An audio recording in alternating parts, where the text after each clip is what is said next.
기자들에게 직접 전화를 걸어서 기사를 삭제해달라고 요청하기도 했습니다. 그리고 마침 공교롭게도 이 시기에 파경 기사가 터져 나온 것이죠. 시청자 여러분 안녕하세요. 연예 대통령 이진호입니다. 함소원 씨와 진화 씨 파경설이 다시 한번 연예가를 뜨겁게 달구고 있습니다. 지난 24일과 25일 이틀에 걸쳐 한 매체에서는 함소원 씨와 진화 씨의 파경 소식을 다룬 기사를 보도했습니다. 함소원 진화 진짜 파국, 측근 최근 들어 사이 안 좋아져, 진화 결별 결정하고 출국 준비, 진화 마음 정리 끝 등의 내용이었는데요. 한 부부의 파경, 굉장히 심각한 사안입니다. 하지만 이 소식이 전해지자 온라인 커뮤니티에서는 웃지 못할 상황이 벌어졌는데요. 진화가 불쌍한 이유, 유일하게 불쌍한 중국인, 진화야 도망쳐 등의 게시물들이 줄을 이어 이어졌다는 겁니다. 그 내용을 보면 아내의 맛을 통해 함소원 씨에게 잔소리를 듣거나 경제적으로 핍박을 당하거나 양육 과정에서 일방적으로 비난을 받는 모습 등이 담겼습니다. 그리고 이 부부의 파경설에 대해 그럴 수 있다라는 시청자들의 반응이 이어지기도 했는데요. 하지만 저는 이들 부부의 파경 가능성이 굉장히 낮다라고 보고 있습니다. 여기에는 분명한 이유가 있는데요. 첫 번째, 파경 기사가 나온 시기입니다. 함소원 씨는 지난 23일 자신의 인스타그램 라이브 방송을 통해 김치를 파워차이라 불러 문매를 맞았는데요. 청와대 청원까지 나올 정도로 질타가 이어졌습니다. 앞서서도 말씀드렸지만 함소원 씨는 이 사건 때문에 굉장히 괴로워했다고 합니다. 주위에 억울함을 토로하는가 하면 기자들에게 직접 전화를 걸어서 기사를 삭제해달라고 요청하기도 했습니다. 하지만 함소원 씨의 뜻대로 되진 않았는데요. 이후 다이어트 제품 먹튀 폭로가 또다시 불거지면서 곤경에 처합니다. 그를 향한 비난의 목소리는 더욱 커졌는데요. 그리고 마침 공교롭게도 이 시기에 파경 기사가 터져 나온 것이죠. 한 부부의 파경 소식, 얼마나 임팩트가 있는 사안입니까? 결국 파워차이나 먹튀 논란은 이후 사그라들었고 이들 부부의 파경 소식이 연예가를 뜨겁게 달궜습니다.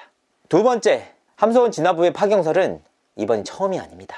지난해 9월 한 차례 파경설이 일었는데요. 이번의 파경설과 내용상으로 큰 차이는 없습니다. 두 사람 사이에 결별설이 일었고 진화가 중국으로 출국을 준비하고 있다는 말까지 덧붙여졌습니다. 문제는 이 기사가 나온 시기인데요. 당시 함소원 씨는 출연 중인 TV조선 아내의 맛 출연료를 두고 제작진과 갈등을 빚었습니다.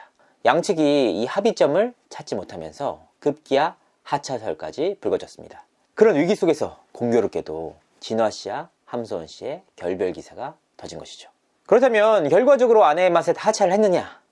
여러분들이 아시는 대로입니다. 결과적으로 함소원 씨가 원하는 상황이 만들어졌고 이들 부부는 다시 프로그램에 합류합니다. 이 과정에서 최근 한 제보자로부터 이런 제보가 왔는데요. 이들 부부의 파경 기사가 모두 한 매체, 한 기자로부터 쓰여졌다는 것이었습니다. 특히나 지난 23일 함소원 씨가 장애 아동과 학대 아동을 위해 기부했다는 내용 역시 마찬가지였습니다. 여기서 끝이 아니었습니다. 함소원 씨가 2014년 중국 재벌과 결별을 할 때도 모두 한 기자로부터 쓰여졌다는 제보였습니다. 확인을 해보니 사실이었습니다. 제가 이 사안에 대해 말씀드리기 굉장히 조심스럽지만 해당 매체에서 함소원 씨와 관련해 확실한 취재원을 확보한 것으로 보여집니다. 세 번째, 결별설을 부채질하는 함소원. 함소원 씨의 결별설의 발원지는 측근의 전원뿐이었습니다. 하지만 이런 상황 속에서 함소원 씨는 자신의 결별 소식을 확대 재생산하는 모습을 보였습니다. 통상적으로 가정사는 굉장히 민감한 내용이 많기 때문에 함구하는 경우가 대부분입니다. 하지만 함소원 씨는 자신의 결별설이 보도된 이후 침묵, 오늘은 아무것도 안 하고 싶다 라고 썼습니다. 이후 이어진 기자들과의 인터뷰를 통해 냉각기를 가지고 있는 것은 사실이다. 서로 진정되고 결정되면 말할 것이라고 밝혔습니다. 이처럼 본인의 결별설을 부채질하는 단서들을 모두 던져놓고 뜻밖의 행보를 보이는데요. 26일 자신의 인스타그램을 통해 진화와 키스를 하는 사진을 공개하는 한편 제발 그만하라, 가정을 지키겠다. 본인이 스스로 가정 갈등 상황을 실시간으로 중계해놓고 이제 와서는 가정을 지키겠다라고 선을 그었습니다. 그렇다면 그 전의 논란들 다 어디로 간 걸까요? 사실 부부 간의 갈등은 부부만이 압니다. 하지만 그 갈등의 단서가 대체 누구로부터 나왔는지 함소원 씨 스스로가 생각해볼 문제입니다. 이상으로 이진호였습니다. 감사합니다.